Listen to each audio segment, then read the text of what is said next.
Bienvenidos todos. Yo me llamo Nicolás Bagatini, soy médico, soy psicoanalista y soy el decano del Centro Universitario 1.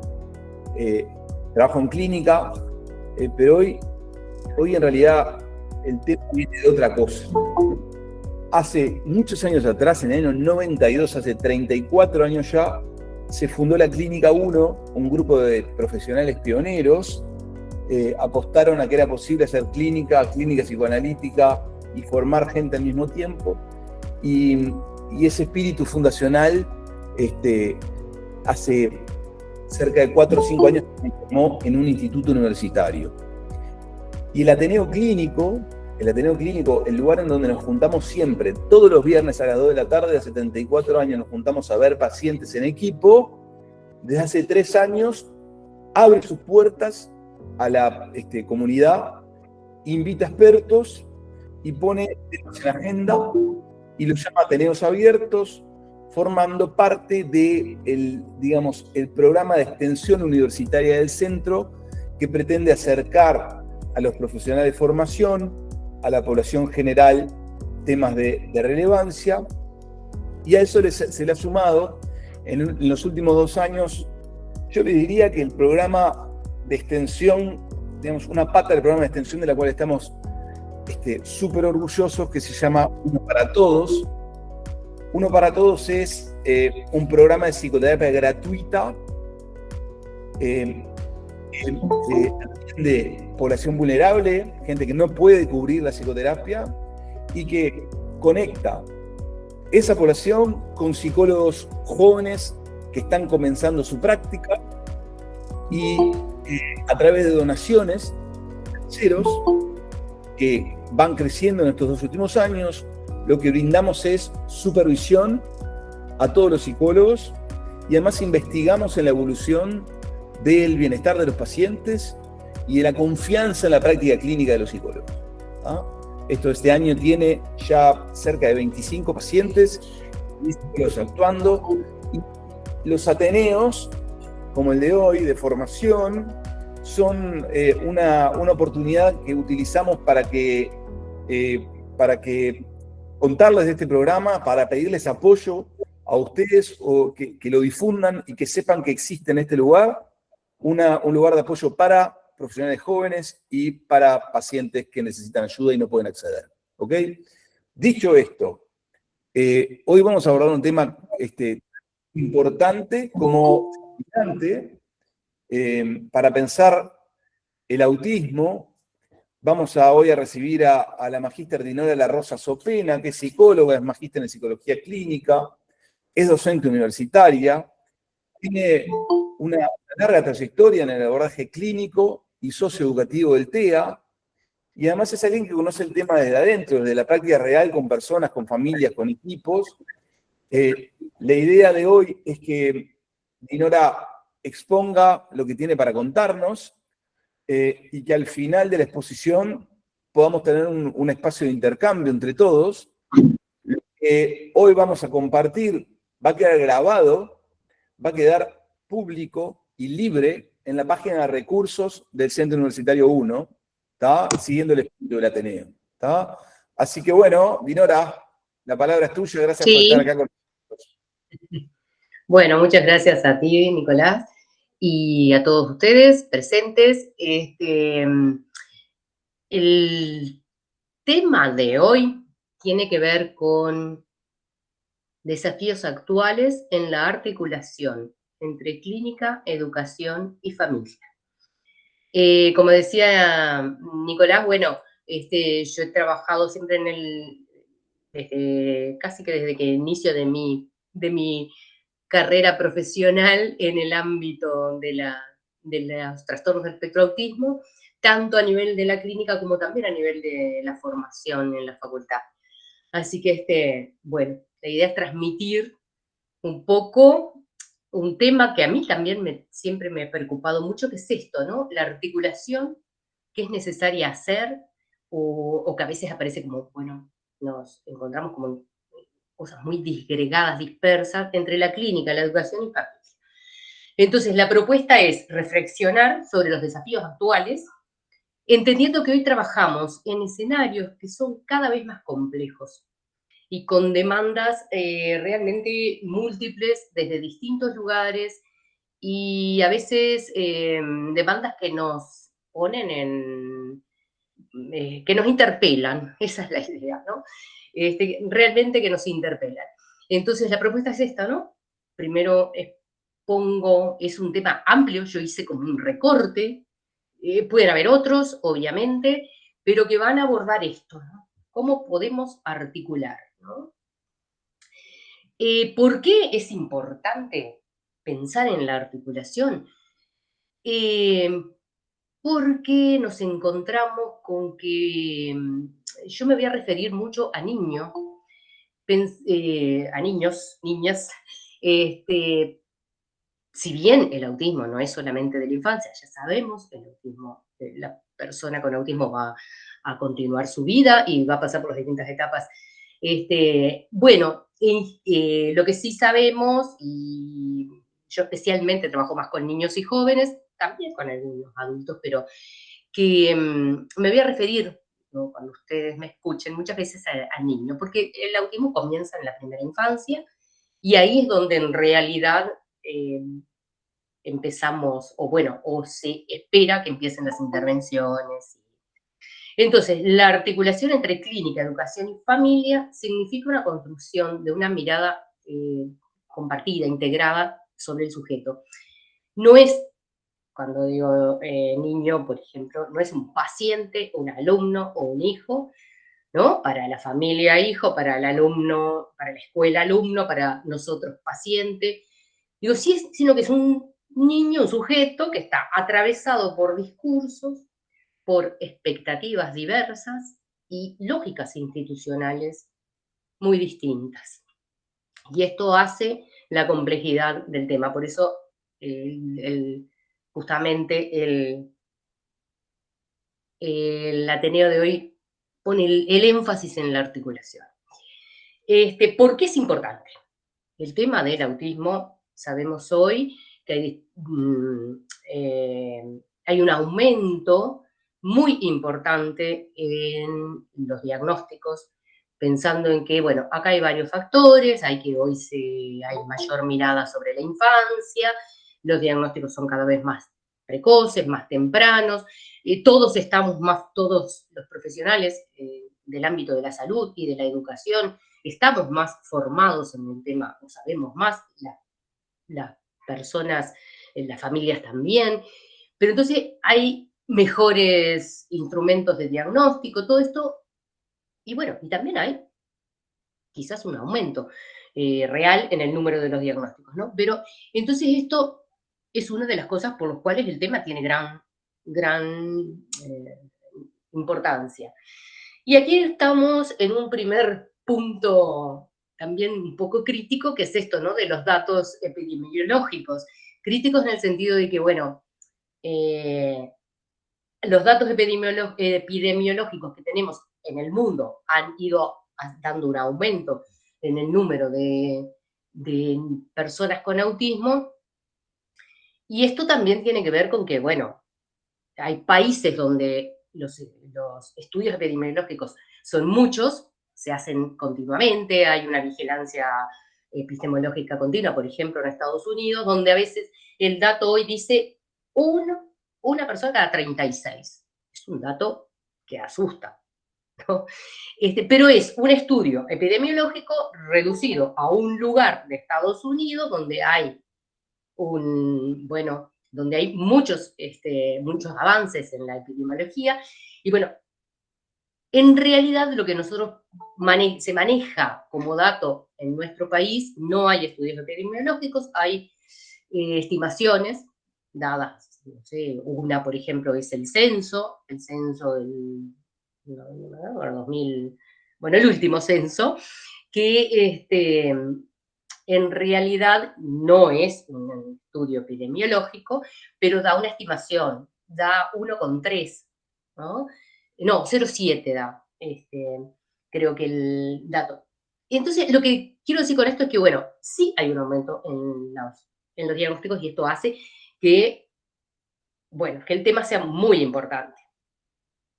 Otro punto, los niños con autismo, dadas las luchas y bueno, y los avances a nivel de los derechos, hoy acceden a los centros escolares, acceden a la sociedad en general, y esto hace también que haya demandas escolares que apuntan a, bueno, el niño tiene que rendir, el niño tiene que cumplir con determinada conducta, tiene que adaptarse al ambiente, adaptarse al contexto escolar. Bueno, entonces por ahí también tenemos otro punto que son las demandas escolares, ¿no? Por otro lado, las familias de estos niños o jóvenes o personas con TEA están expuestos a altísimos niveles de estrés, ¿no? Muchas angustias, preocupaciones, culpas, urgencias, eh, luchas, las familias de niños con TEA, lo que traen como más generalmente cuando uno trabaja con padres, madres de niños con TEA, cuidadores, lo que siempre aparece es la lucha que tienen que hacer, la lucha que tienen que... Entonces esto también, aparte puesto así con esta palabra lucha, ¿no? Entonces, bueno, esta es otra de las cosas que también lleva a que nos interese seguir profundizando en estos temas. Bueno, otra cosa, las exigencias institucionales. Esto nos atraviesa mucho a los psicólogos y a quienes trabajamos en, en los abordajes de estas problemáticas que no son de tiempos cortos, que requieren procesos largos. Entonces, bueno, muchas veces la exigencia institucional no nos permite como sostener procesos, ¿no? Hoy tenemos, por suerte, la gran mayor facilidad a las personas para acceder a tratamientos, gracias a políticas públicas, pero muchas veces nos encontramos con esto, ¿no? Con que cada vez hay menos tiempo para sostener los procesos. Entonces, ¿qué nos pasa? Hoy recibimos demandas de las escuelas, de las familias, de los sistemas de salud, ¿no? Las escuelas, los colegios, el sistema escolar exige, pide, demanda diagnósticos. Diagnósticos que en definitiva, capaz que a ellos no les aporta mucho, ¿no? Pero entonces, bueno, diagnósticos clínicos que digan que tiene el niño, ¿no? Está muy bien, el diagnóstico es muy necesario, es imprescindible para poder saber dónde estamos parados y para poder también conseguir y lograr las ayudas necesarias y los tratamientos necesarios. Y en todo esto, las familias quedan un poco en el medio. Y por esto que decimos, bueno, ¿no? Se le suma algo más a sus reales niveles de estrés. Y el costo, yo siempre digo el costo económico que es real, pero el costo afectivo que requiere para las familias, que les exige a las familias. Entonces, bueno, en esta necesidad de articular vamos a tener, yo lo planteé como distintos movimientos que tienen que ver como con distintos focos o que nos hacen mirar, que nos llevan a miradas distintas. Entonces, estas miradas distintas hay que integrarlas. Entonces, bueno, por un lado las distintas concepciones de TEA, de acuerdo a cómo nos paremos, dónde nos paramos, desde qué concepción nos paramos, vamos a pensar desde distinto lugar. Entonces, un modelo, el modelo biomédico, médico, clínico, que toma el TEA como un trastorno del neurodesarrollo. Acá nos basamos en los manuales de psiquiatría, del DSM-5, que bueno, que los profesionales en general en todo el mundo, lo tenemos como una referencia internacional, ¿no? Como para saber de qué hablamos cuando queremos realmente pensar en algo, ¿no? En este caso en el TEA. Entonces, parte de los supuestos que tienen, si nos colocamos desde este lugar, que tiene un origen neurobiológico, con una base en general genética, biológica en sí, que bueno, está caracterizado, se sabe que el inicio es temprano, antes de los 3 años de edad, ya se pueden hacer diagnósticos incluso un poco antes. Cada vez en esto han habido grandes avances, porque antes, bueno, los diagnósticos se hacían muy tardíos, después que el niño estaba en la escuela. Entonces, bueno, prioriza de pronto esta mirada o esta concepción, el diagnóstico, se prioriza el diagnóstico temprano, ¿no? Las intervenciones intensivas, intervenciones tempranas, bueno, acá vamos a ver con intervenciones de las familias, y define, nos ayuda a todos, es un marco en el cual cuando hablamos de TEA nosotros pensamos sabemos que, bueno, se presentan déficits en determinadas áreas del desarrollo. En el área de la comunicación social, en el área de los comportamientos repetitivos e intereses restringidos. También en el área del procesamiento sensorial, ¿no? Como que, bueno, está más centrado en poder reconocer los síntomas, y hablamos de síntomas además, y poder ver cómo funciona la persona con eso, con esos síntomas, ¿no? Con esa presentación sintomática. Entonces, bueno, esta es una mirada imprescindible, porque, bueno, las fortalezas que tenemos en este enfoque es que logramos un diagnóstico clínico, formal, muchas veces en los primeros momentos del desarrollo, y esto habilita la cobertura en salud. Hoy sabemos, y en la educación también, ¿no? Pero hoy sabemos que para que los niños accedan a las políticas, a los tratamientos de apoyo, a las políticas públicas que existen en nuestro país, se requiere desde tener, en general, facilita mucho tener el diagnóstico, bueno, avalado, dado por el médico, el neuropediatra, el neuropsiquiatra. También orienta mucho las intervenciones. Bueno, saber, este niño en este momento, ¿qué precisa? ¿Está?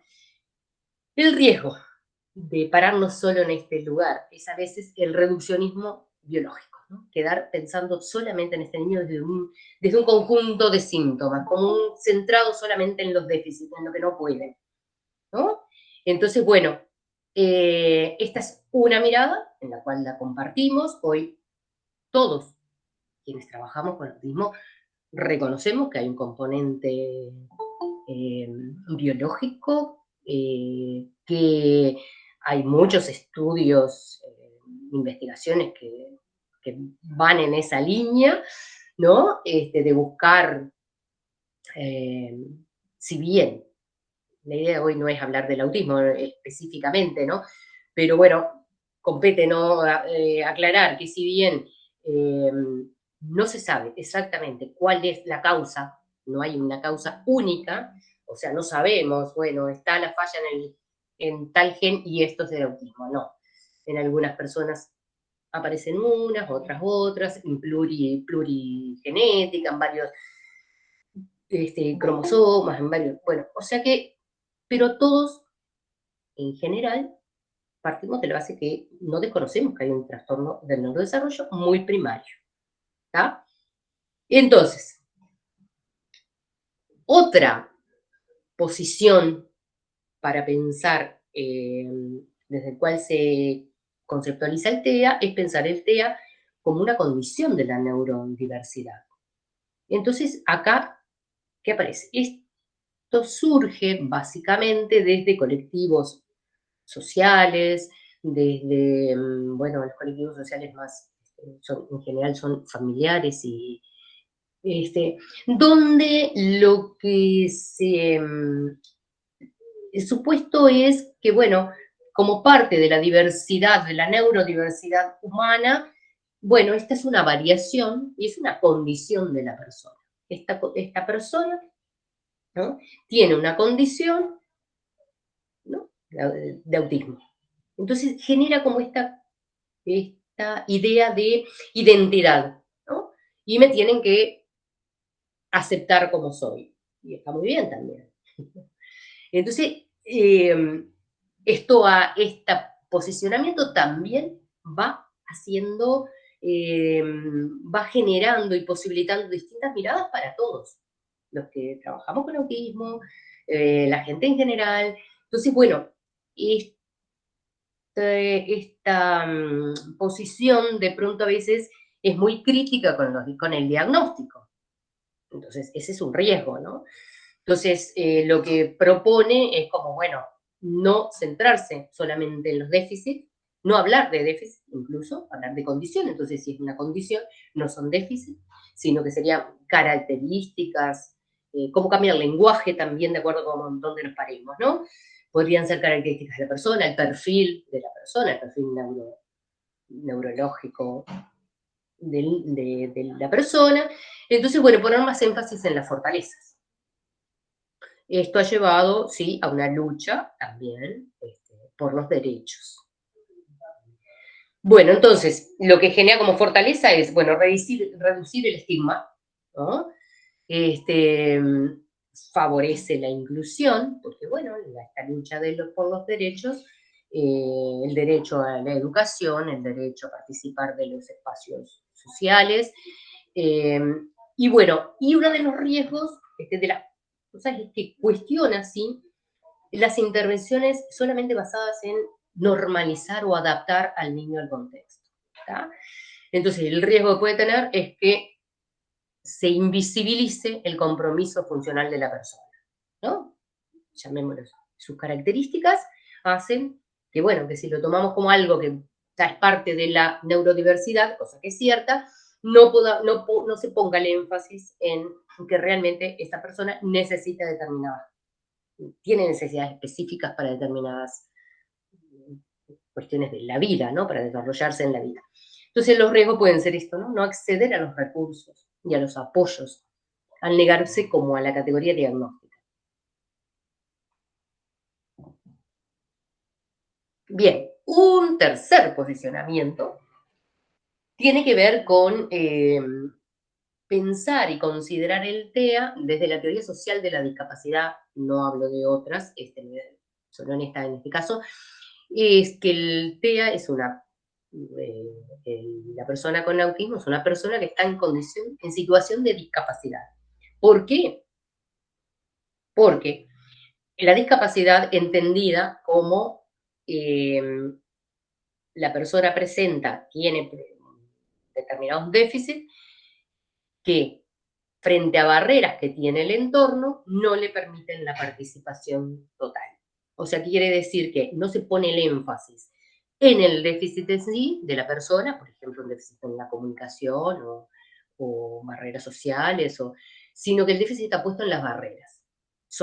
Dado que la sociedad, que el entorno no posibilita, no habilita formas de que esa persona pueda estar integrada, genera esto, ¿no? Hay un déficit que no lo desconocemos, pero esta persona, si no tiene las barreras del entorno, podría participar de la misma manera que todos, ¿no? Accesibilidad como tendríamos todas las personas.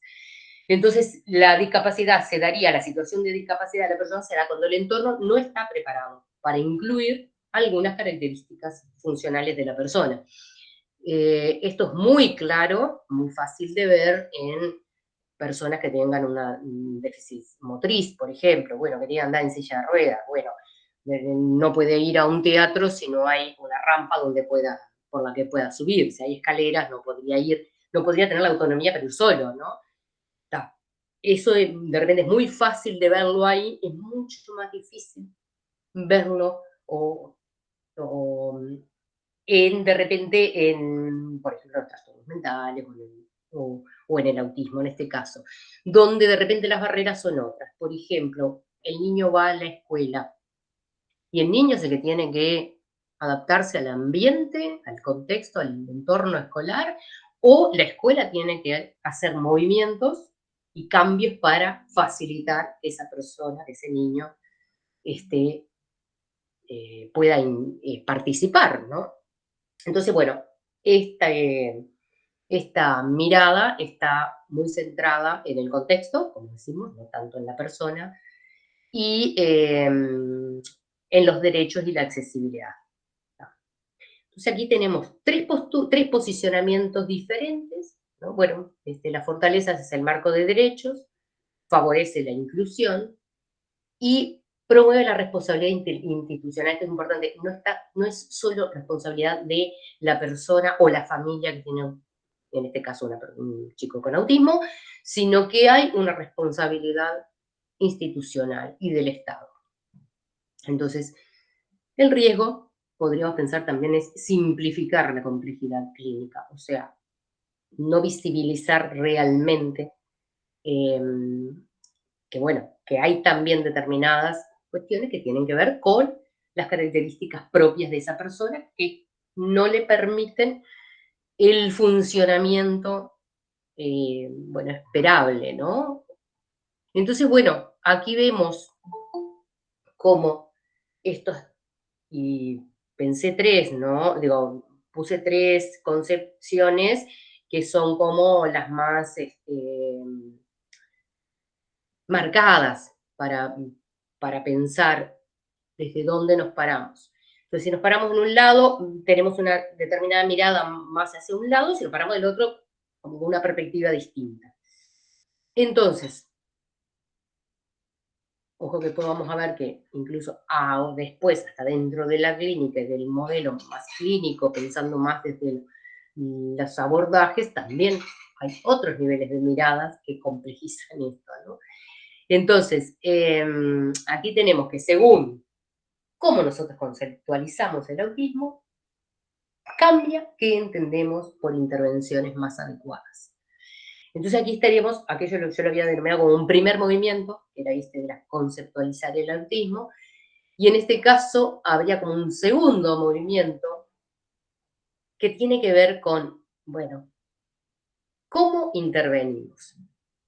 Y acá cuando hablamos de intervención estoy pensando en la clínica, estoy pensando en la educación, y podríamos pensar en otros, la familia. Entonces, esto, ¿no? ¿Cómo intervenimos según los distintos posicionamientos teóricos? ¿No? Bien. Y acá era lo que decía que, bueno, ya estábamos en la primera parte, lo primero que decía el primer movimiento tenía que ver con cómo lo conceptualizamos, y eso nos va a ir delineando o marcando como un marco teórico del cual van a ser las intervenciones, y por otro lado, o los abordajes, y por otro lado, dentro de los abordajes, tenemos también miradas diferentes que apuntan a distintas cosas. Entonces nos encontramos quienes trabajamos acá, y también las familias, y también la escuela, ¿no? Nos encontramos con enfoques distintos, ¿no? Por eso hablamos de articulación, por eso digo, para llegar después a la articulación. Entonces, los enfoques, por un lado, enfoques psicoeducativos, conductuales, ¿no? Que tengamos en cuenta que si pensáramos también en la historización del autismo, han habido cambios en cómo se valoran más o menos los distintos enfoques. Hoy, digamos, a nivel internacional y en algunos países es muy marcado, donde se priorizan enfoques conductuales y psicoeducativos, ¿no? Que apuntan a la enseñanza explícita de determinadas habilidades, ¿no? A grandes rasgos, ¿no? Al niño tiene que aprender determinada habilidad, se le enseña para que la aprenda, ¿no? Son enfoques que apuntan a la estructuración, ¿no? A la estructura, a, con una estructura que es necesaria, ¿eh? Y apuntan mucho ponen el énfasis también en anticipar, la anticipación que el niño o que el adulto necesita para, bueno, ¿qué tiene como esta perspectiva? Los objetivos y resultados observables, que se puedan medir, que se puedan ver, que se puedan... Y en esto, bueno, hay como una perspectiva también desde las distintas investigaciones en el área del autismo y de otras, en el área donde, bueno, priorizan los estudios que tienen que ver con que tengan evidencia científica, que podamos cuantificar datos. Bueno, pero esto tampoco es tan fácil en la clínica, ¿no? Porque, ¿qué podemos observar? Conductas, ¿no? Las conductas las podemos observar, las podemos medir, pero hay otros procesos que no son tan objetivables, ¿no? Pero está. Entonces, bueno, nos quedamos en estos enfoques psicoeducativos conductuales que, bueno, buscan también la generalización de los aprendizajes y priorizan la adaptación funcional, ¿no? Que el niño, el joven, pueda adaptarse funcionalmente, funcionar bien en la escuela, en la familia, en el medio social. Después vamos a problematizar un poco todo esto, ¿no? Después, por otro lado, otros enfoques que tienen que ver con enfoques más psicodinámicos, intersubjetivos, desde teorías de la intersubjetividad, desde teorías del desarrollo, desde las teorías psicodinámicas, desde la teoría relacional, ¿no? Que bueno, que consideran o parten del supuesto de que en el autismo hay una alteración temprana de los procesos de intersubjetividad, ¿no? Principalmente enfocados en la intersubjetividad primaria, que después, bueno, generan que procesos superiores o posteriores del desarrollo no se den como en el mismo, no tengan como el mismo desarrollo, ¿no? Entonces, ¿en qué ponen el énfasis? En la construcción de la experiencia emocional, ¿no? En la regulación afectiva, ponen el énfasis en la subjetividad, en el proceso de subjetivación del niño joven, ¿no? Y consideran al vínculo, el vínculo con el otro, estamos hablando de teorías de la intersubjetividad, ¿no? El vínculo como un organizador del desarrollo. Entonces, acá priorizan la integración subjetiva. Entonces vemos como, bueno, cada enfoque va a poner en determinada perspectiva, poner énfasis o trabaja en función, quizás los dos tienen la misma, el mismo finalidad, que ese niño pueda, o ese joven, o ese adulto, pueda lograr funcionar en la vida, pero si nos paramos más desde este lado, sin el costo afectivo que puede llegar a ser solamente una adaptación, ¿no? Entonces aquí se prioriza la integración subjetiva, que estas cuestiones se alcancen en la medida que también se va integrando el sujeto como sujeto en sí. Entonces, bueno, son dos enfoques muy diferentes, ¿no? Y después no podemos desconocer y dejar de lado el enfoque familiar. Hoy hay un énfasis muy importante y sabemos que dan buenos resultados también en las intervenciones tempranas, donde se trabaja trabajan también los cuidadores. Yo en esto tengo como cierto reparo en cuando a veces hablan de los padres como terapeutas. Me genera como, y esto es personal, pero me genera como un poco de ruido, porque ya el padre tiene mucho con ser padre y madre, ¿no? Tiene una gran carga, y si todavía lo ponemos en el lugar de terapeuta del hijo, es muy difícil. Además, el lugar de terapeuta implica poder tener cierta distancia. Entonces, bueno, creo que tiene que ver con sí dotar a las familias, a los cuidadores de herramientas y de determinadas formas en las cuales pueden atender a determinadas cuestiones que facilitarían, por ejemplo, el desarrollo, ¿no? Entonces, porque ya la familia tiene el impacto del diagnóstico, ¿no? Que a veces hay una gran circulación por distintos profesionales y por distintos momentos, para lograr al final conseguir o tener el diagnóstico, y eso genera culpa, genera mucha angustia, pero también, por otro lado, genera alivio, porque bueno, ahora ya sé lo que tiene, ¿no?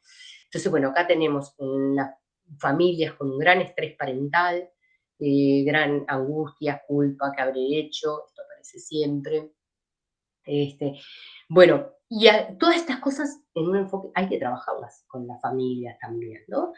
Entonces acá tenemos a la familia, por un lado, trabajando con el niño como facilitando el desarrollo o el aprendizaje del niño, por otro lado, hay que trabajar con la familia, porque bueno, por todo esto, ¿no? Por todo lo afectivo emocional que está pasando en esa familia, ¿no? Y bueno, también trabajar con las familias y informar sobre sus derechos, informar sobre lo que existe, ¿no? Como políticas públicas que le permitan a ese niño joven acceder y participar en la sociedad, ¿no? Entonces, todo este enfoque prioriza de repente la red vincular y de sostén, ¿no? Entonces tenemos, como decíamos, eh, por un lado esto, ¿no? La interdisciplina. Sabemos que y lo cual complejiza más y necesita de la articulación, ¿no? Porque, ¿qué pasa? En el trabajo con TEA, con personas con TEA, con niños con TEA, coexisten intervenciones, y esto lo vivimos todos los días con los chicos con TEA, niños que pasan del fonoaudiólogo, al psicometricista, al psicólogo, al psicopedagogo, al terapeuta ocupacional, al psiquiatra, al neuropsiquiatra, bueno. Entonces y a su vez va a la escuela. Entonces, coexisten en los abordajes distintas intervenciones específicas, ¿no? Y acá hay una pregunta que una vez se hace, bueno, ¿las distintas disciplinas tienen distintos enfoques? Sí, pero en realidad no es la disciplina la que determina la perspectiva, ¿no? Sino es el marco teórico desde el cual trabaja. Porque, bueno, si bien digo, bueno, lograr la comunicación funcional en un niño es un objetivo del fonoaudiólogo, por ejemplo, bueno, pero ¿cómo se hace? Eso va a depender, ¿no? De la perspectiva que tiene, ¿no? O así lo pienso, desde el psicólogo, el psicopedagogo, o que va a trabajar en los adquisición de los aprendizajes, por ejemplo, o de herramientas para facilitar el aprendizaje.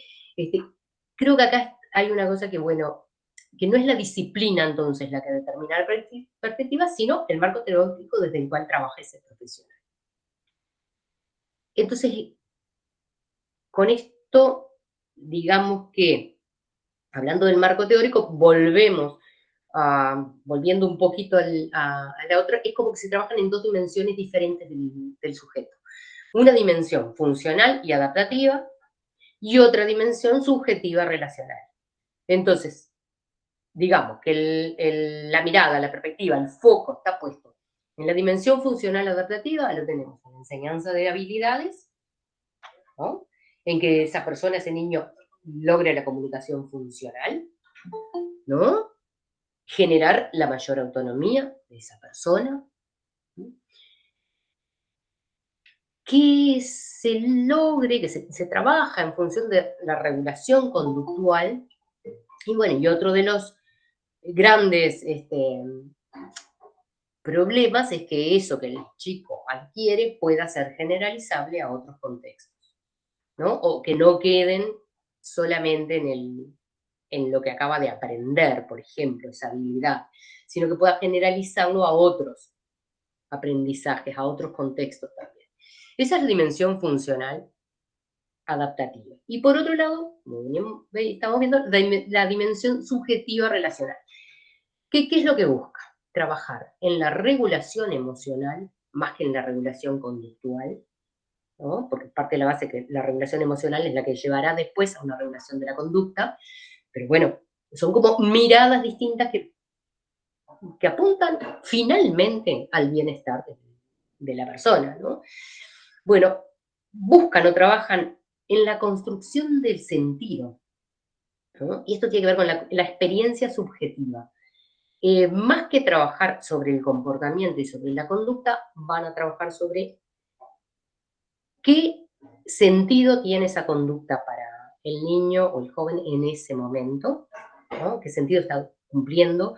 O cuál es el sentido que tiene esta habilidad que yo quiero enseñar, ¿no? Que el niño tiene que adquirirla en el desarrollo y no la ha adquirido, entonces se la puedo enseñar, ¿no?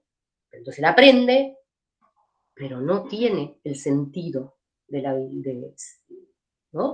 De cuál es la función psicológica que tiene esa habilidad.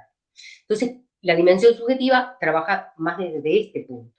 Entonces, poniendo el énfasis en la experiencia subjetiva, en la integración de las vivencias y en la singularidad. En esto del sujeto, ¿no? Sabemos que en TEA todo no le sirve a todos y ni todos los abordajes pueden servir o ser los más adecuados para todas las personas, ni todas las técnicas que utilizamos, ¿no? Entonces, bueno, también pensar en lo singular es imprescindible en el abordaje, ¿no? Entonces, ¿cuál es el desafío en el que nos encontramos? Que es el que estamos en... Que no, digamos, no es elegir solo una conceptualización y descartar otras, sino que tenemos que reconocer que el autismo es una realidad compleja, ¿no? Que requiere múltiples niveles de lecturas, ¿no? Biológicas, subjetivas, vincular, social, ¿no?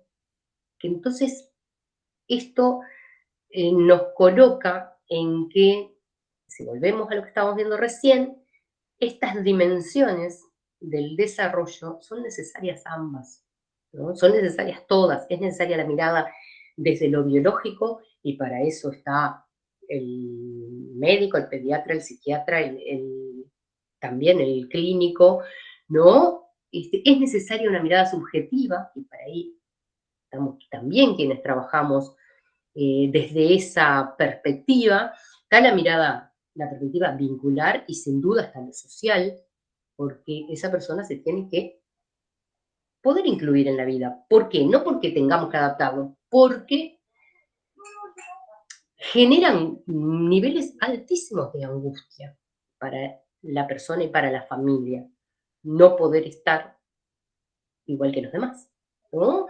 O no poder incluirse a nivel de la vida escolar, o no poder ir a un club, a hacer deporte, o no estar en la plaza.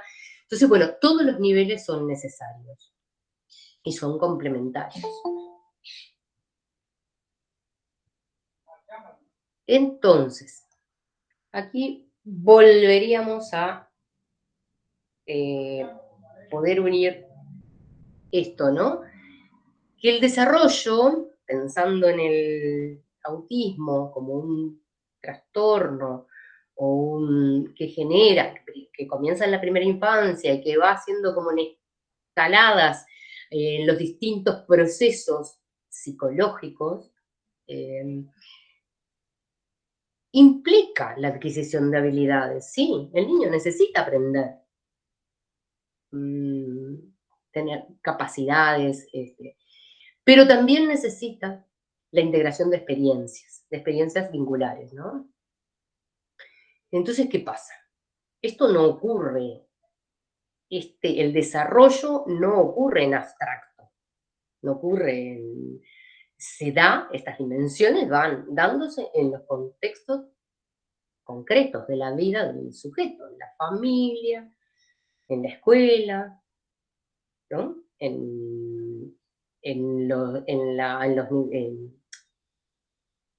los sistemas de salud, ¿no? Estas dimensiones son dimensiones del desarrollo que se van como transcurriendo en los distintos contextos donde la persona se mueve, ¿no? Entonces, ¿qué tenemos? A ver, entonces aquí tendríamos cómo vamos a pensar estos distintos ámbitos por los cuales las personas circulamos y los niños circulan. En el ámbito escolar, entonces, ¿qué nos pasa en la escuela? Nosotros entendemos, por suerte, hoy que todos los niños tienen que ir a la escuela formal, que tienen derecho a asistir a la escuela y a una educación de calidad, ¿no? No es, y aquí nos encontramos con quizás la diferenciación entre, bueno, integrar al niño a la escuela, como era un concepto un poco anterior, antes ni siquiera estaba la posibilidad, o sea, el niño con cualquier situación de deficiencia o de discapacidad, en general, bueno, con suerte iban a escuelas llamadas las escuelas especiales, pero bueno, eso ha ido hechas aparece el problema, aparecen las normas, las leyes, digo, que van habilitando a que las personas podamos también conocer los derechos y luchar y ir logrando, ¿no? Entonces, la inserción. Entonces, bueno, por un lado, la integración era aquello que decía que la escuela, bueno, sí, venga, el niño venga, y bueno, que haga lo que pueda con su forma de funcionar, ¿no? Eso es la integración, digamos, integrando que sea él el que se adapte a el sistema escolar. Y después, bueno, hoy hablamos de educación inclusiva, en la cual entendemos que tienen que haber determinados cambios en el contexto que permitan a esa persona estar incluida. Entonces, pero sí sabemos que la escuela es el espacio donde las habilidades se vuelven visibles y son evaluadas. Entonces, el niño tiene, bueno, sus habilidades, no solamente en los conocimientos que va adquiriendo, sino en su comportamiento, habilidades como cómo se adapta al ambiente, con qué nivel de autonomía, cómo puede, cómo se comunica, cómo ha logrado la comunicación o no. Entonces, esto justamente, estas habilidades son habilidades que se evalúan además, ¿no? Entonces, sabemos sí que la escuela necesita organización, funciona con sus tiempos institucionales, requiere de criterios observables, las calificaciones o no calificaciones, pero sí tiene esta cuestión de poder ir como evaluando los distintos momentos del niño en función del aprendizaje. Y las normas son generales para todos. Ya salimos del ámbito familiar, donde, bueno, cada familia tiene sus normas. El niño de repente puede, en su casa, puede comer a cualquier hora o no, según como lo considere la familia.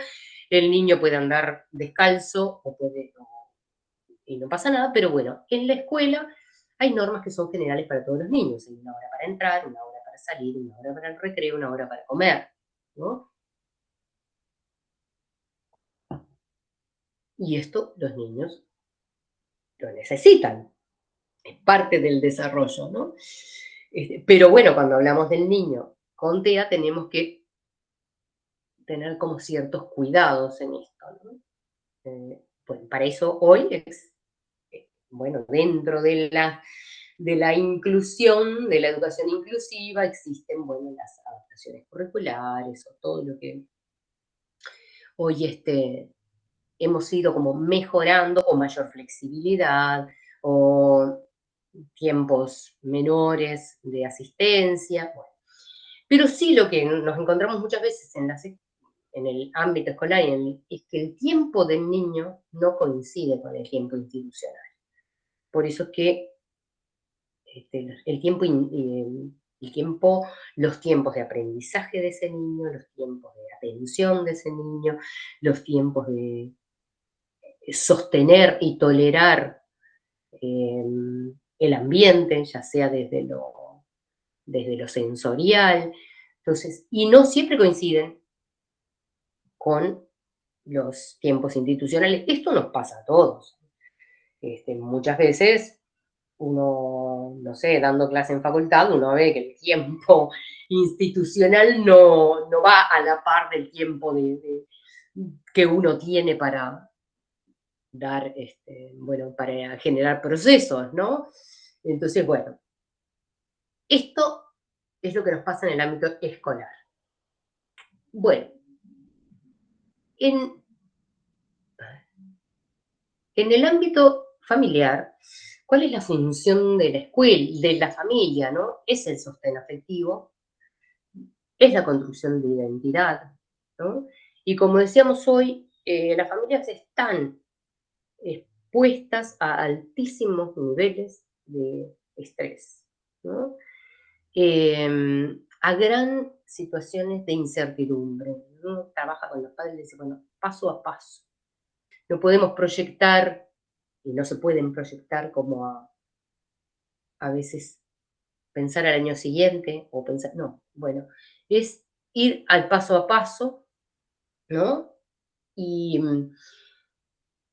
pero bueno, la incertidumbre que genera las distintas etapas de la vida, el pasaje de la infancia a la adolescencia, ni hablar luego, donde hay cambios muy importantes, después a la adultez o la juventud, o bueno, qué pasa con el niño cuando termina la escuela, qué pasa cuando ingresa al sistema secundario, que si la escuela era compleja, en el secundario, nivel secundario es más complejo muchas veces para muchos, muchos niños, ¿no? Y el ámbito laboral, ¿qué va a ser? ¿Qué va a ser cuando yo no estoy? ¿Con quién va a quedar cuando nosotros no estemos? Los padres es una continua eh, preocupación, ¿no? Bueno, y están expuestos, viven continuamente la exclusión, ¿no? Y en esto de la exclusión, incluso la exclusión dentro del propio marco familiar, ¿no? De la familia ampliada. A veces hay familias que dicen, no puedo ir a la casa de mi hermana, él no puede ir a la casa del tío, porque los tíos no, bueno, no lo comprenden, porque, bueno, y esto la exclusión pasa a ser, no es solamente la exclusión institucional, sino que a veces dentro del propio ámbito familiar, ¿no? Y entonces también las familias oscilan entre el deseo que el niño avance en la escuela, por ejemplo, y las altas exigencias a veces, ¿no? Bueno, pero ¿le puedo exigir más? Esto lo angustia mucho.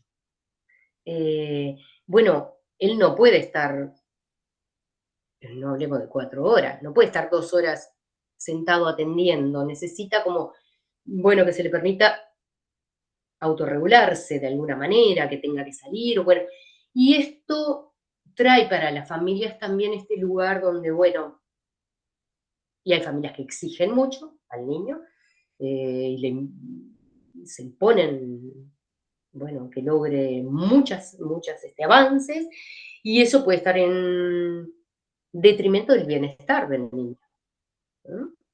A veces vemos niños que pasan de un tratamiento a otro, que circulan por infinidad de lugares y además, bueno, van a la escuela y salen de la escuela y tienen que, bueno, está en función de que el niño logre avances, ¿no? Pero muchas veces está también esto, ¿no? El temor a, bueno, a que se le esté exigiendo demasiado. Entonces, siempre las familias quedan en el medio. Bien. Ay, bien.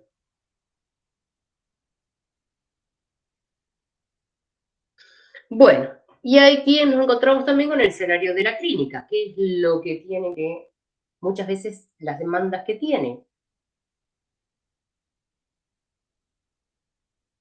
Muchas veces, el papel el rol que tiene el, el psicólogo, el psicopedagogo, el fonoaudiólogo, ¿no? Aquellos quienes trabajamos con estos chicos, es como mediar entre las demandas escolares y las vivencias de la familia, ¿no?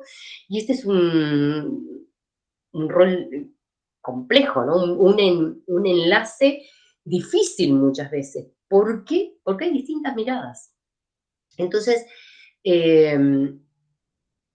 poder integrar, ¿no?, el desarrollo del niño tiene como funciones, bueno, esto de traducir las demandas de un lado al otro. Es necesario ordenar prioridades en función de qué precisa este niño en este momento. Sostener procesos del niño, pero también de las familias, contener angustias, ¿no? Muchas veces también vienen las demandas desde la escuela, ¿no? Desde los ámbitos escolares, de que, bueno, pero ¿cómo tengo que trabajar con este niño? Hasta desde el nivel de los aprendizajes, ¿no? De la currícula, y bueno, o a veces está esto de que las familias dicen, bueno, va a la escuela y en la escuela, no sé, solamente pasa el rato pintando, y sin embargo, bueno, tendría que estar aprendiendo a sumar, a restar, ¿no? Entonces están las vivencias de la familia, con las demandas de la escuela, con el lugar que queda uno en el medio, tratando de sostener esto, ¿no? Entonces, y otra de las cosas, tensiones que decíamos hoy cuando hablábamos hoy al principio era, bueno, que la escuela está sometida a exigencias de resultados, ¿no? El niño tiene que lograr tales cosas, se tiene que portar bien, pero la clínica también está sometida, ¿no? No le veo avances. Ah, no, pero en la escuela sigue estando mal. Ah, no, pero, ¿no? Esto de lo observable también. O los tiempos. Bueno, chicos que tienen determinado tiempo para poder acceder a un tratamiento, están las presiones desde los centros de salud, desde los sistemas de salud. Entonces, bueno, y aquí tendríamos que empezar a pensar, bueno, ¿por qué surgen todas estas tensiones y cómo podemos articular, ¿no? Entonces, bueno, ¿qué es lo que nos pasa? Que los distintos ámbitos por los cuales ese niño va circulando, cumplen distintas funciones en la vida de ese niño. Nosotros a veces olvidamos de eso, ¿no? De que una función es la que tiene la escuela, otra función es la que tiene la familia, otra función es la que tiene la clínica, el sistema de salud. Entonces, no podemos homogeneizar las intervenciones, pero sí necesitamos construir coherencia y articular, ¿no? Los distintos enfoques, las distintas miradas, los distintos posicionamientos, pero esta articulación no es armónica, a veces genera como tensiones que tienen que ver en cómo desvalorizamos, ¿no?, determinados niveles de intervenciones, o cuestionamos, o ponemos en que, la escuela pone el énfasis en que la familia es porque los padres no le ponen límites, ¿no? Y a su vez la familia dice, no, el niño esto le pasa en la escuela, es porque el niño no ha logrado un vínculo no tiene un buen vínculo con la maestra, con el maestro.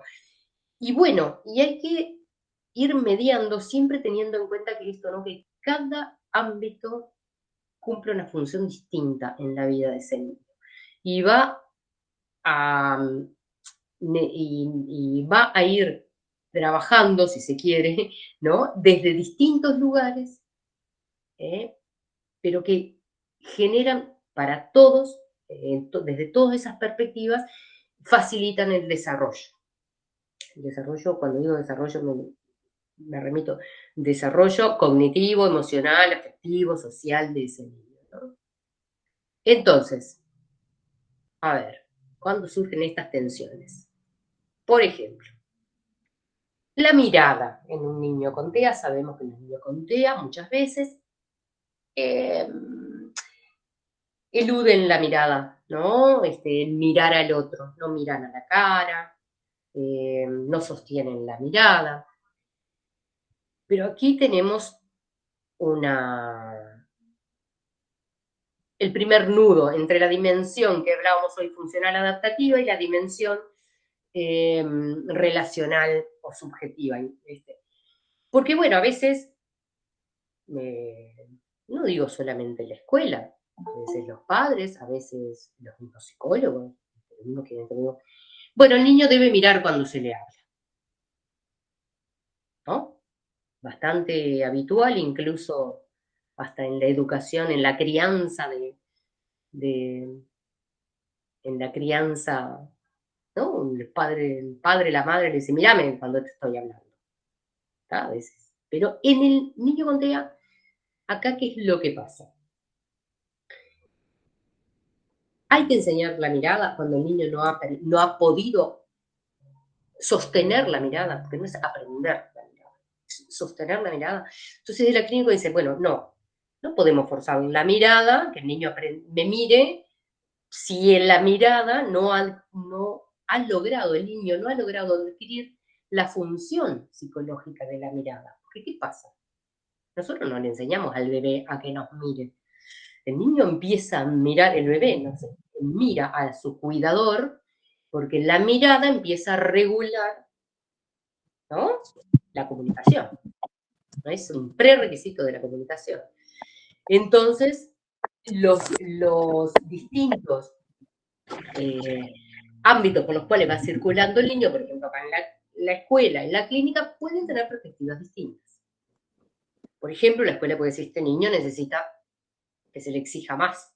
No, tiene que poder estar sentado, tiene que poder estar quieto, tiene que hablar en tono bajo, y sin embargo, de pronto, desde la mirada de la clínica y a veces también las familias, bueno, entienden que ese niño necesita más sostén primero para después poder tener más exigencia, poderle exigir más. ¿Tá? Entonces, esto es como distintos ámbitos por los cuales va circulando el niño, de acuerdo a su mirada, va teniendo como, de acuerdo a perspectivas distintas, van teniendo como distintas formas de trabajar esto, ¿no? Entonces, ¿qué nos encontramos? Que la escuela, la clínica, la familia cumple diferentes funciones, tiene diferentes funciones institucionales, ¿no? Por todas circula ese niño, vamos a ver, ¿no? Por la clínica, por la familia, por la escuela, por la sociedad, pero todas cumplen funciones distintas, institucionales. Todas tienen diferentes tiempos. ¿Sí? Se manejan desde diferentes marcos teóricos, de diferentes concepciones frente a este niño, ¿no? Tienen diferentes estrategias. Entonces, justamente lo que encontramos es que estas tensiones expresan lo complejo que es la situación. ¿No? Entonces, ¿qué nos pasa cuando queremos entender entonces que no podemos pensar en unificar todo como si fuera lo mismo? Eso no sería articular, sino poder saber que todos tenemos diferentes miradas y que tenemos que sí tener algunos criterios sin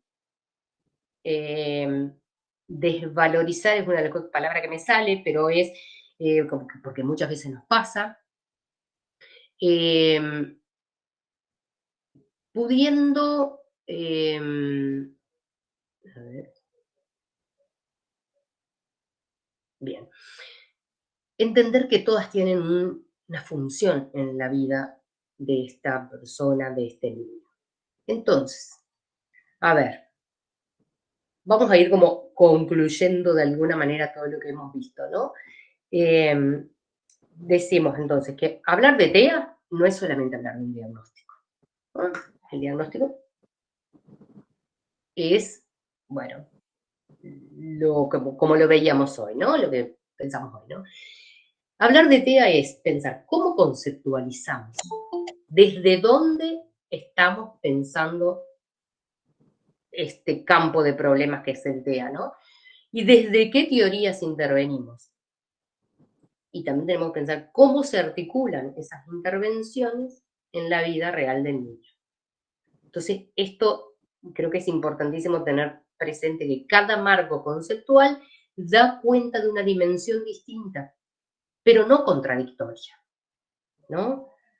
No son contradictorias.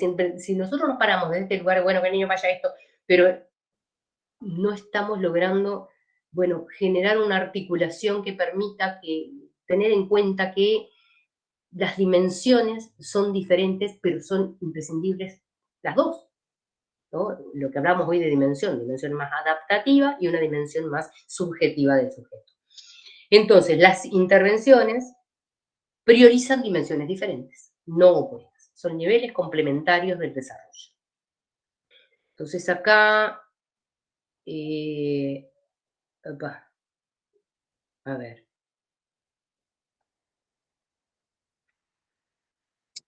El niño, tenemos que tener presente que en el desarrollo necesita adquirir habilidades, ¿no? Pero también que esas habilidades se integren subjetivamente. Esto quiere decir que estas habilidades tengan una función, tengan la función psicológica que requiere el desarrollo, ¿no? Porque si no, quedan aprendidas. El niño puede aprender a saludar, ¿no? Vamos a ver muchas veces, pero el saludo, ¿no? No adquirió para el niño el reconocimiento de un otro. Te saludo porque te reconozco como otra persona diferente de mí, por ejemplo. Te saludo porque quiero iniciar contigo una conversación, ¿no? Entonces, podemos entrenar a los niños, ¿no? Entrenarlos, digo, ¿no? En el buen sentido, ¿no? Que adquieran determinadas habilidades que son necesarias, pero también necesitamos que ese niño integre subjetivamente eso que aprendió, porque si no queda como algo aprendido sin la función que tiene. Entonces, es importante acá, por ejemplo, lo vemos en el saludo, pero lo podemos pensar en la mirada, como decíamos hoy, la mirada, el mirar al otro regula la comunicación, ¿no? Señalar es uno de los hitos del desarrollo. El niño aprende a señalar, aprende no, adquiere cuando quiere algo, señalar. Entonces, muchas intervenciones en niños con TEA son, bueno, que aprenda a señalar. Y el niño aprende a señalar, ¿no? Pero ese señalamiento todavía puede aprender la conducta, pero no ha podido incorporar la función, ¿tá? A esto es lo que me refiero como distintas dimensiones. Entonces, ¿cómo se integra esto subjetivamente? Desde este posicionamiento, es una experiencia intersubjetiva, una experiencia vincular, relacional, que se construye en el vínculo, ¿no? En el vínculo con otro. Entonces, un posicionamiento pone más énfasis en la estructura, que la estructura organiza, ¿no? Pero el encuentro es lo que va a brindar sentido a eso, a esa habilidad. Entonces, tener en cuenta y recordar un poco esto, ¿no? Como la escuela, la familia, el sistema de salud, cumplen distintas funciones, ¿no? Y cada uno mira al niño desde distintas perspectivas, pero hay que unificarlas, no decir, bueno, esta sirve y esta no, sino que van a cumplir en estas dimensiones, desde distintas dimensiones del sujeto, actúan desde distintos lugares del sujeto, ¿no? Para posibilitar el desarrollo. Entonces, ninguna tapa la otra, son necesarias todas, ¿no? Y bueno, una cuestión que no podemos desconocer o que debemos tener en cuenta es, ¿qué necesita este niño en este momento? ¿Necesita más estructura? ¿No? En niños con perfiles, bueno, o con mayores niveles necesitan mayores niveles de apoyo, pensemos en niños dentro del espectro con mayor severidad de autismo, por ejemplo, niños no verbales o con mayor desregulación emocional y conductual. Bueno, capaz que, ¿qué necesita ese niño en este momento? Capaz que necesita más estructura, capaz que necesita que se le enseñen habilidades, ¿no? Que pueda aprender determinadas, que vaya adquiriendo determinadas capacidades, y después el trabajo va a ser, bueno, ¿cómo hacer para que esa capacidad o esa habilidad que adquirió pueda tener un sentido? ¿No? Y es lo mismo al revés, ¿qué necesita este niño en este momento? Bueno, capaz que necesita eh, un, una, un apoyo, bueno, determinadas cuestiones en la escuela o en la familia, eh, y ahí sería poner el énfasis en lo singular de ese niño, ¿no? En estar atento a qué necesita ese niño en este momento. En otro momento, pues capaz que precisa otra cosa, y sí, va a precisar otra cosa. Pero bueno, entonces creo que una cosa, creo que lo que quiero dejar en claro con esto de el desafío es, son, en TEA tenemos la gran, ese niño que circula por distintas instituciones, distintos espacios institucionales, la familia, la escuela, los sistemas de salud, que lo van a mirar desde distinto lugar, ¿no? Con distintas perspectivas, con distintas, eso lleva también a distintas técnicas, que no estamos hablando de las diferentes técnicas de abordaje, pero sí, y todas estas tenemos que buscarle la complementariedad y no el descarte, esto sí y esto no. ¿Tá? Entonces, bueno, y esto siempre teniendo el foco en qué se necesita en este momento, y a veces digo, no solamente el niño, también la familia. Bueno, yo dejaría por acá para abrir un poco a preguntas, comentarios, intercambios entre ustedes, porque creo que esto es lo rico de, de, del Ateneo, ¿no? De poder también tener un ida y vuelta. Claro, Bien. claro.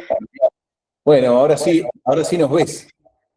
Para que tengo que salir de compartir la pantalla. Exacto. Bien. Salí y vuelvo con ustedes, porque es bastante feo esto de hablarle solo a la pantalla sin ver a nadie. Bastante difícil. Pero bueno. Claro, claro. Ahí sí nos ves porque... Sí. Perfecto. Ahí los veo. Bueno, si les parece, vamos levantando la mano y interaccionando entre todos. Está abierto para que charlemos. Ahí va. Ahí te pusiste, ahí va. Seguramente en lo posible abran sus cámaras, se presentan un poco, dicen de dónde vienen, dónde están trabajando y demás. Y charlamos. Es un espacio horizontal, abierto. La idea es aprender entre todos, ¿sí? Así que adelante.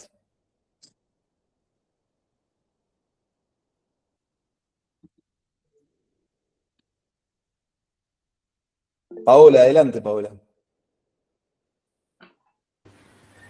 Hola, buenas tardes. Bueno, mi nombre es Paola, soy de Salto, trabajo en un centro CAIF. Primero que nada, me encantó la exposición de Dinora. Es la primera vez que participo de un Ateneo, no había participado antes. Lo vi muy, muy productivo. Yo, en realidad, acá tengo algo anotadito, y ella lo mencionó 2 veces, sobre la adaptación. ¿Quién debe adaptarse, no? Si el niño o los diferentes sujetos que participan en el desarrollo del niño, ya hablemos de instituciones, familias, grupo de pares, etc.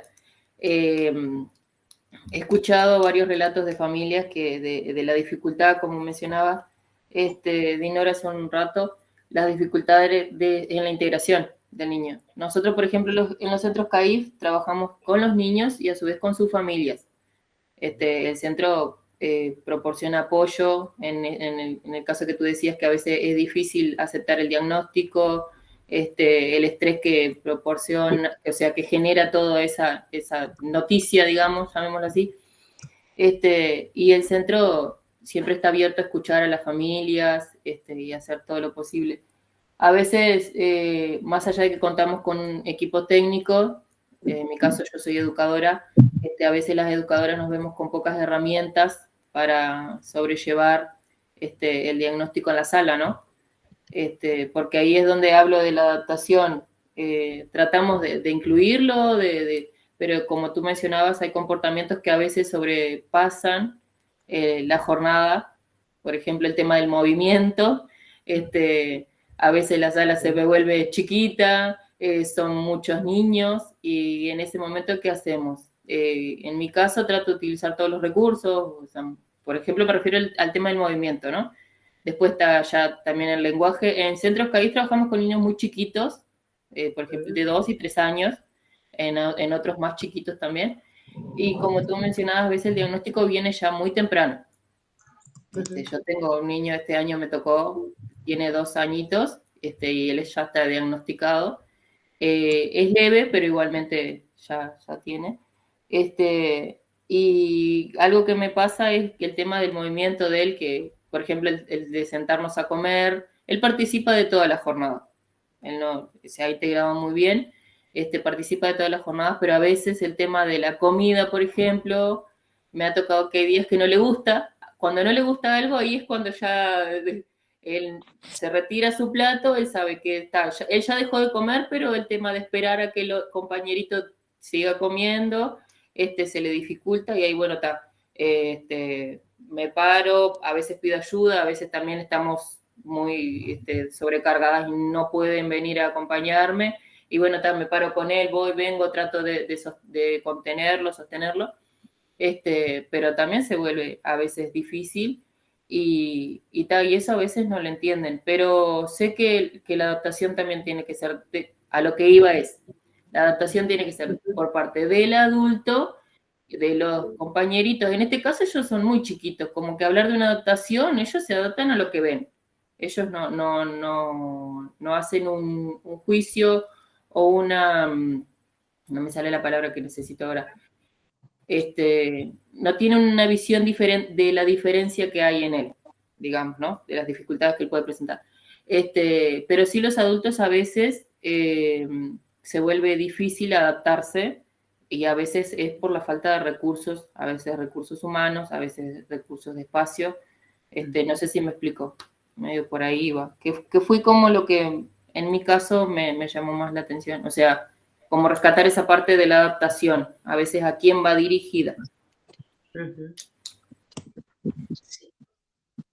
Sí, claro, pensando un poco en esto que tú traes, es la flexibilidad. Creo que es una de las cosas que de pronto hay que tener en el CAIF es más fácil, quizás en otros niveles más de escolar, por ejemplo, primaria, puede ser más difícil, pero la adaptación, porque tú dijiste, bueno, la comida no le gusta o es un tema de lo sensorial, no la puede comer por su textura, por su color, ¿no? Entonces, bueno, eso también le genera una dificultad o le puede generar, bueno, tú traes el movimiento, la necesidad de movimiento para autorregular, ¿no? El estar. Entonces, claro, esto que tú traes es importante, bueno, porque cuánto sí tenemos que lograr que el niño pueda estar en una clase o en la sala, digo, y con las normas que rigen para todos, pero cuánto, esto de la flexibilidad, ¿no? Cuánto hay que permitirle a ese niño, de repente, que tenga otros tiempos o otras por eso digo, a nivel de CAIF o a nivel de preescolar, esto es mucho más, porque hay más flexibilidad, ¿no? Claro, sí. Claro. Sí, no, sí, obviamente. Lo que decías de lo sensorial recién, demasiado, y que él hace, como expliqué hace ratito, él hace toda la jornada, o sea, él entra a las 8 y se va a 12 menos cuarto. Él comparte toda la jornada con nosotros, y demasiado que él ha logrado adaptarse, porque está en un periodo de iniciación, de adaptación, ha logrado un montón. También eso viene de la casa, porque tiene unos papás que, más allá de que fue un golpe para ellos cuando le dijeron, lo aceptaron súper bien y acompañan y trabajan y hacen caso de las sugerencias. También ellos nos dan tips para sobrellevar el día a día con él. También nos avisan cómo pasó el día anterior, cómo pasó la noche, mira que si se te complica o si lo ves medio que está como muy sobregirado, avísame y lo levanto. Existe, como tú decías, la palabra es esa flexibilidad de parte de la familia y también de la institución que siempre está constantemente viendo y preguntando. Pero no, la verdad que demasiado él mimoso que lo haya logrado toda la jornada para mí es un montón. Y él también se habla dentro de su corto vocabulario, más allá de la edad también, que tiene 2 años, se sabe expresar un montón y me deja entender lo que quiere, lo que no quiere también, lo que le gusta o lo que no. Actividades hay en las que sí participa y otras de que no, prefiere otras cosas. Tiene gustos muy específicos también por lo que es el tema de juguetes, pero no, como digo, lo vamos llevando dentro de todo bien. Y gracias a la palabra de la flexibilidad la anoté acá. Bueno, sí.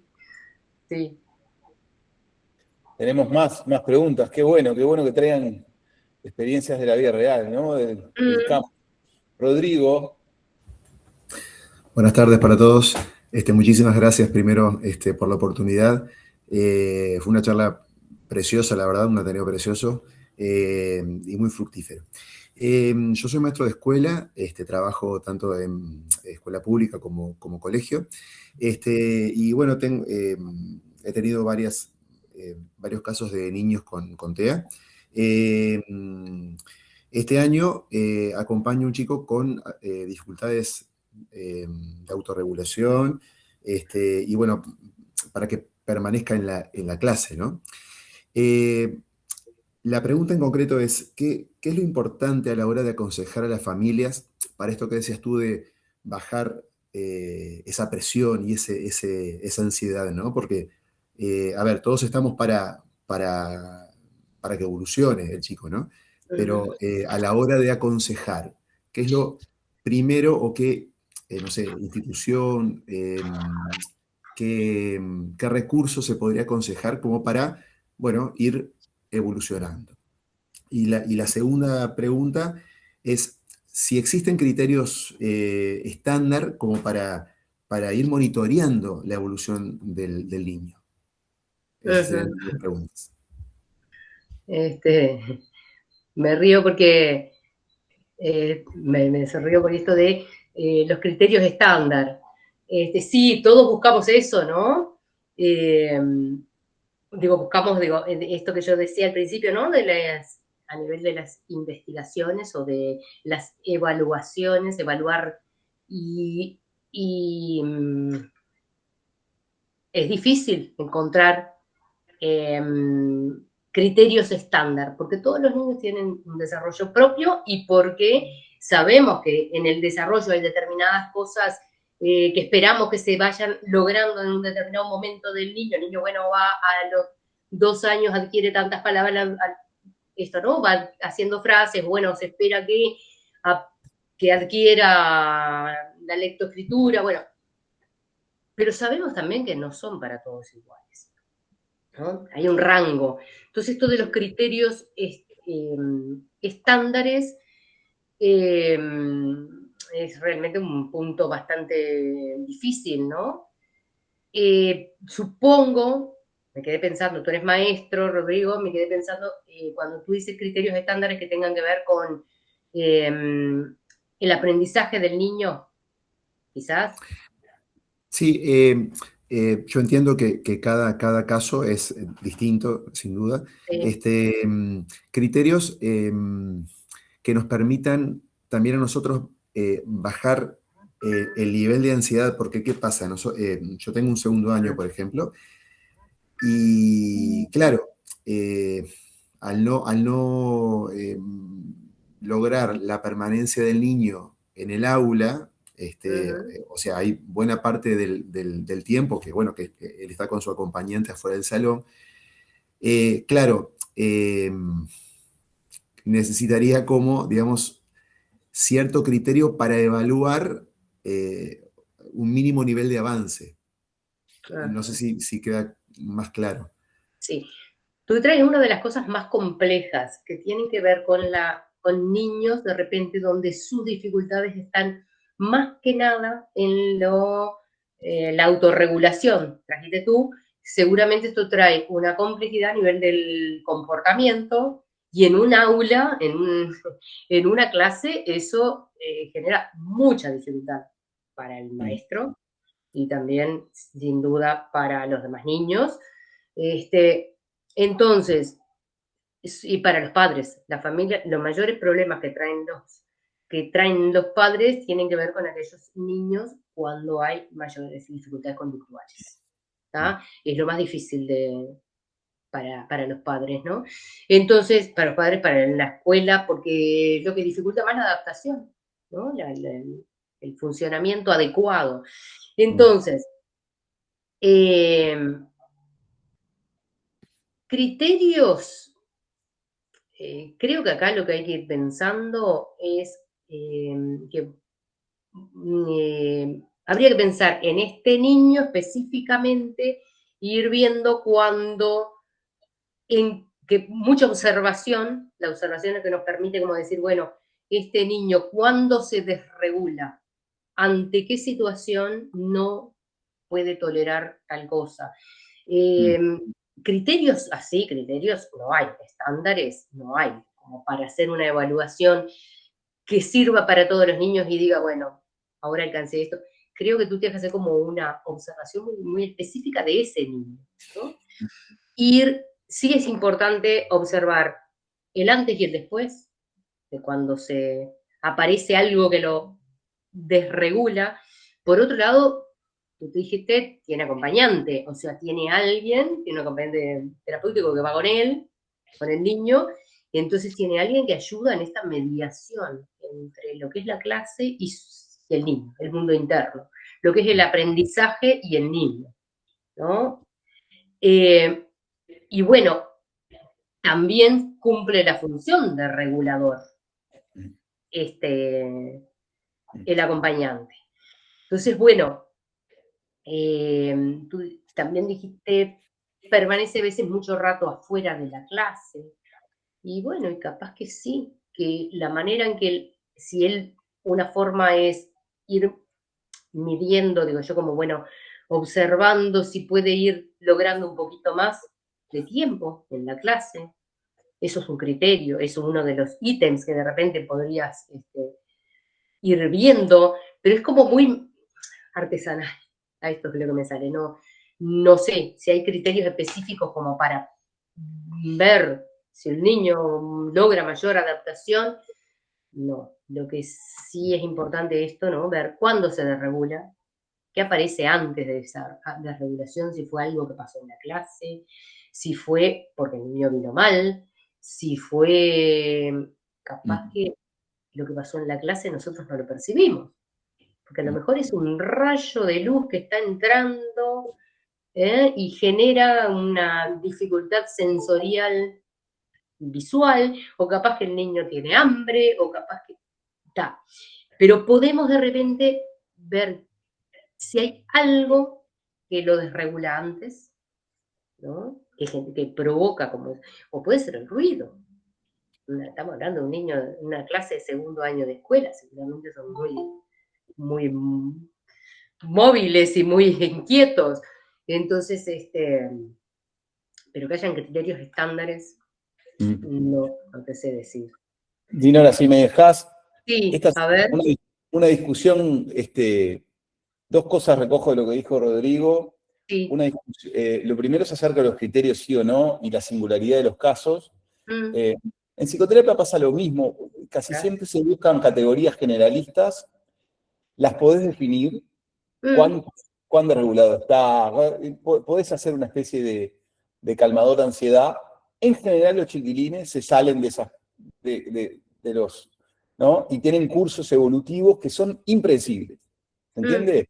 Entonces como nosotros siempre decimos, bueno, agarramos la categoría generalista, pero después no podemos dejar de mirar al chiquilín, ¿no? Digamos, y saber cuál es el problema que tenemos entre manos.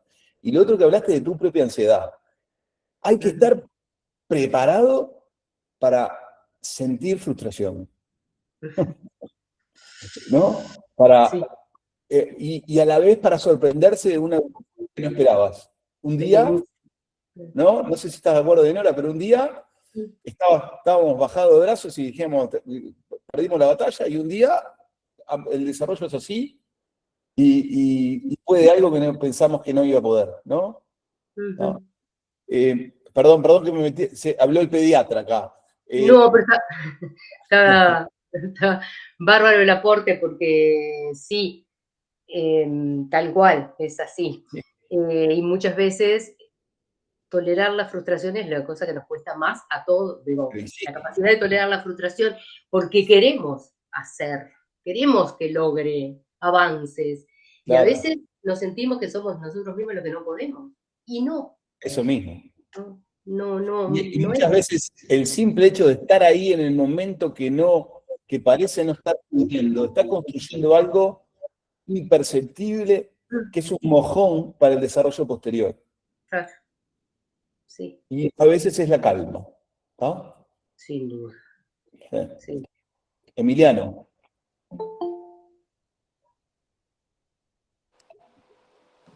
Buenas tardes. Para empezar, muy rico el Ateneo. Está muy bueno lo que se expuso y está muy bueno lo que se está conversando, ¿no? Yo soy educador de INAU, de un hogar de INAU, que es un hogar de INAU con niños con discapacidad. Entonces tenemos la situación y la tenemos en dos planos. Tenemos en el plano de que tenemos que convivir con ellos como quien dice, como padres, como educadores, y a la vez como maestros, porque tenemos que darle en los tiempos libres las enseñanzas, las herramientas para que ellos puedan trabajar, ¿no? Bueno, somos los encargados también de llevarlo con los especialistas. Entonces, yo me quedo con dos cosas muy buenas y muy ricas que para mí son la articulación de las diferentes ámbitos de la vida del niño, la articulación en cada uno de ellos, y primero que nada la observación del niño en cada uno de los ámbitos, y después la articulación en cuanto a, me ha pasado de llevar a alguno de los chiquilines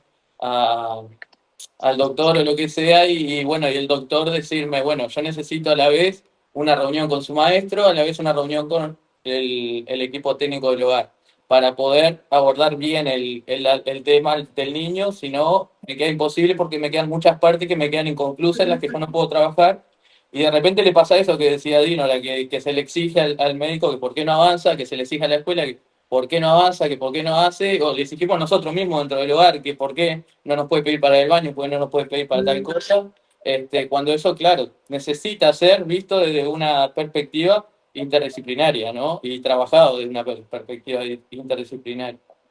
Y por ahí es lo que tengo para agregar y para decir.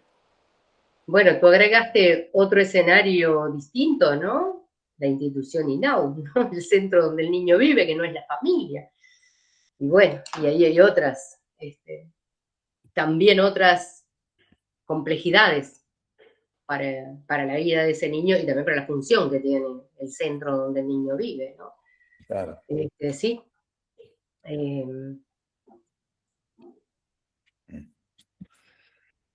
Andrea. Buenas tardes, ¿me escuchan bien? Sí. Perdón, estoy sin cámara porque estoy en el auto, estoy camino a la escuela de mi nena, pero nada, no quería dejar pasar primero para saludar y felicitar a Dinora por la ponencia, realmente muy interesante los aportes que trae. Yo tengo, bueno, varias cosas, ¿no? Soy especialista de proyectos de un organismo internacional en lo que es educación, cultura y derechos humanos. Soy estudiante de la licenciatura en educación y mi área de especialización va a ser la investigación, pero especialmente en lo que tiene que ver con educación inclusiva. Y en función de la educación inclusiva he ido tocando distintas ramas, como las dificultades del aprendizaje y también TEA, TDAH, trastorno del lenguaje y el trastorno no verbal. Y realmente me ha interesado mucho lo que tiene que ver con autismo. El espectro autista tiene como muchas aristas, digamos, que pueden explicar. Desde la mirada más neuroafirmativa, que justamente es una de las que comparto, entiendo que la diversidad de cada una de las personas tiene, no solamente los niños con TEA, sino en general las personas tenemos neurodiversidades, porque todos somos únicos y especiales, nuestro cerebro funciona de manera única y repetible, no existen dos cerebros iguales, y eso también explica muchas cosas, ¿no? Estoy haciendo cursos además de neurodesarrollo, neurociencia educativa y neurodidáctica, y todo justamente con el enfoque de cómo nuestro cerebro ayuda en lo que tiene que ver a el trabajo con niñas con TEA, ¿no? Para diseñar propuestas, no solo educativas, sino comportamentales, para trabajar en casa, y de adaptación para convivir en la sociedad, porque de eso se trata. O sea, todas las personas en algún momento tenemos que convivir en sociedad. Nuestro núcleo familiar nos mantiene hasta cierto punto, pero después tenemos que salir al mundo de alguna forma. Y la inclusión en la sociedad es clave. Y yo creo que también es clave cómo nuestra familia puede apoyarnos en eso, pero también cómo el centro educativo nos vincula, ¿no? Y cómo nos incluye. Entonces, desde la mirada de la educación inclusiva, entiendo que hay muchos aportes que se pueden hacer. Está probado que el DUA y el PIAR son buenas herramientas para el trabajo en el aula, pero nada se puede hacer en solitario. Recién escuchaba a Emiliana y a Rodrigo, y realmente no se puede hacer nada en solitario. Siempre vas a necesitar de una comunidad y sobre todo de la mirada interdisciplinar, que es como lo que más va a enriquecer justamente darle la mejor educación o la mejor calidad educativa que se puede a ese niño y también las herramientas para convivir, ¿no? Así que nada, un poco por ahí va el aporte de las otras miradas que también complementan. Sí. Gracias, Andrea. Sí. Dinora, como tú Sí, quieras, tenemos en cola, pero... ¿Cómo? No, pensé que ibas a comentar. Es que me quedé pensando porque trajo muchas aristas y muchas cosas, Andrea. Y entonces, creo que sí, que justamente como articular todo esto en la educación inclusiva, bueno, han habido grandes avances, pero todavía queda muchísimo por recorrer. Entonces, creo que vamos en camino y es importante, no solamente en el caso de TEA, ¿no? Pero bueno, no, era como un comentario así nomás. Nosotros estamos recién ingresando al área, porque es un tema de preocupación, y un poco lo mismo sucede, ¿no? Que pueden haber máximas, pero también hay mucho artesanal en ello, ¿no? Pero bueno, estamos tratando de dar un diplomado, de armar un diplomado en ello. Alexandra. Se picó la chava. Hola. Hola. Disculpo por la falta de cámara. Mi nombre es Alexandra Vallejo. Soy estudiante de psicología, de la licenciatura en psicología, y soy asistente terapéutico. Trabajo en escuela en 2 horarios, tanto en la mañana como en la tarde, con 2 PEAs totalmente diferentes, una nena y un nene. Pero en primer lugar, quiero dar las gracias por el Ateneo. La verdad que fue muy ilustrativo, bastante. Lo que quiero aportar es lo siguiente. Con respecto a los compañeros que escuché, estaba escuchando sus inquietudes con respecto al tiempo que duran los niños dentro del aula o fuera. Es que estos niños necesitan, no es que quieren, necesitan salir del aula, porque llega un momento que se saturan. Se saturan tanto en lo que tú le estás pidiendo que haga, como en lo que ellos ven en el ambiente. Los sonidos, como dijo la licenciada, los sonidos, el olor, los colores, el movimiento. Entonces llega un momento que ellos necesitan autorregularse.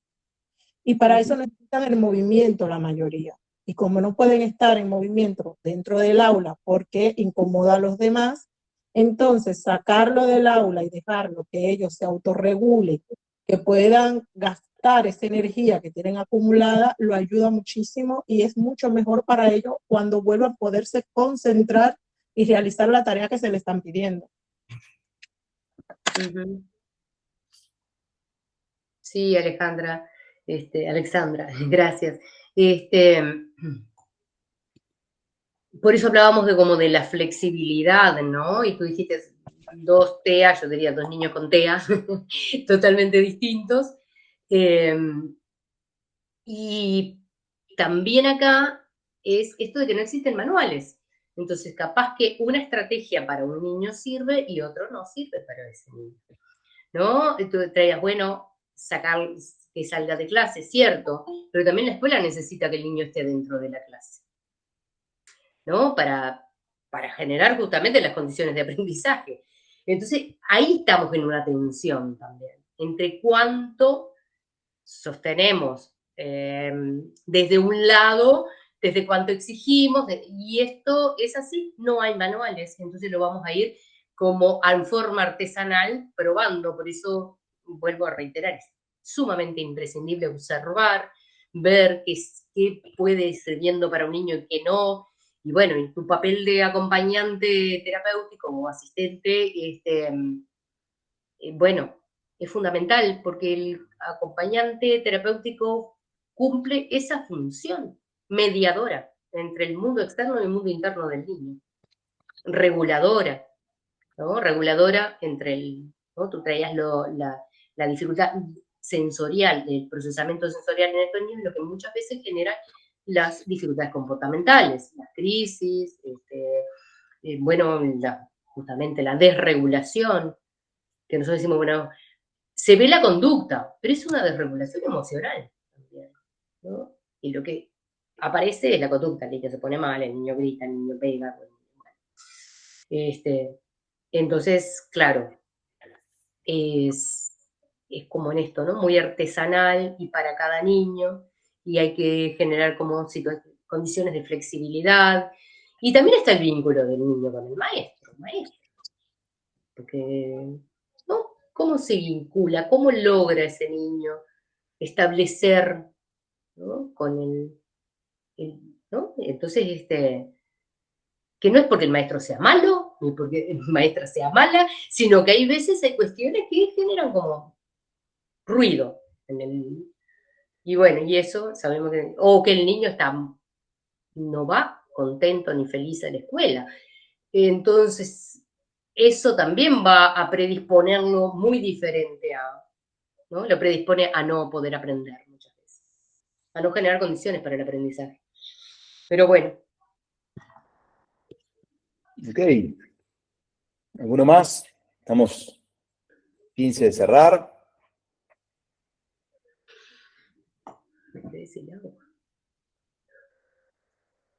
Dinora, tú que quieras sintetizar algo, decir algo. Me parece, me quedo muy contenta, ¿no? De generar como estos intercambios, ¿no? Que permiten escuchar desde distintos lugares, porque aquí, bueno, vinieron del ámbito educativo, hay intervenciones, también desde, me quedé pensando en Emiliano, era que estabas desde el centro de INAU, que ahí hay otra complejidad, ¿no? Porque hay otras subjetividades en ese niño que además tiene TEA. Porque lo que no podemos olvidarnos es que ante que nada es un niño que tiene TEA, y que muchas veces no tiene solamente TEA, tiene TEA con algunas otras cosas, ¿no? Que puede estar como, esto de la comorbilidad, ¿no? Que puede estar como, bueno, asociado a otras condiciones, pero además tiene una historia de vida. Hoy Paola dijo, estos padres, esta familia, está como muy, bueno, tiene una familia diferente, en un contexto distinto ese niño. Y también los padres, los educadores, los que estamos, los clínicos, queremos lo mejor. Y entonces muchas veces sentimos como esa exigencia. Pero hay cosas que no van a depender solamente de uno. Dependen de todo el contexto de atravesamientos que estábamos viendo que hay, ¿no? Que tenemos, que estamos expuestos a ver que formamos parte de esta red también. Entonces, ustedes traían hoy sí, la necesidad de lo interdisciplinario. Es dificilísimo. Claro. Está muy bueno, pero a veces no tenemos ni los tiempos para la interdisciplina, los tiempos reales, ¿no? Que a veces quedan solamente, bueno, en una llamada o en una reunión, que es importante, ya sea, pero la interdisciplina es mucho más que eso, ¿no? Es poder encontrar como cosas en común que nos permitan actuar desde, como con un lenguaje común, ¿no? Sobre este niño. Una mirada. Eso era un poco lo que me había Tal traído como cual las lo que decís, intervenciones. Dinora, tal cual lo que ¿Cómo? decís, porque no digo que es tal cual lo que decís, porque se habla mucho de interdisciplina, ¿no? Pero realmente es realmente complejo trabajar en interdisciplina. Hay un libro de los fundadores del Centro 1 que se llama La aventura interdisciplinaria, porque es saber hasta dónde va uno, hasta dónde va el otro, saber que tenemos autonomía relativa, ¿no? Saberes complementarios y horizontales que deben respetarse, pero a la vez jerarquías. Sí. ¿No? Entonces, yo les diría que se aprende haciendo eso, ¿no? No solamente juntarse en todas las partes a ver qué, ¿no? Sí. Sí, sí. Bien difíciles. Sí. Sí, es tal cual, ¿no? Y que a veces, bueno, cuando las distintas disciplinas coexisten en una misma institución, puede llegar a ser más fácil, porque hay mejores tiempos de encuentro, porque se necesita tiempo para encontrarse, ¿no? Pero cuando hablamos de que hay que ir a la escuela y, bueno, los sistemas son diferentes y son difíciles, ¿no? Entonces, se vuelve complejo. Sí, puede llegar a ser un elemento más de desorganización a veces, ¿no? Sí, Claro, sí, sí, claro. sí, claro. Y de desautorización también, ¿no? Que se decía, bueno, como, no, esto, y eso es lo peor que podemos hacer. Desautorizar al maestro, desautorizar a los padres, Eso. o desautorizar, porque muchas veces ponemos como también mucho peso en los padres. Los padres hacen lo que pueden con la situación que tienen. Sabemos que hay diferencias, ¿no? Que podemos apoyar, que podemos ayudar, pero yo muchas veces hay siempre una tendencia como desde el lugar de uno mirar para afuera, ¿no? Entonces miro a los padres, son los padres que están, ¿no? Y los padres tienen el mayor peso, son los que están todos llevan al niño, son los que tienen que sostener todo este interjuego de red que hay que ir con el niño de un lado al otro.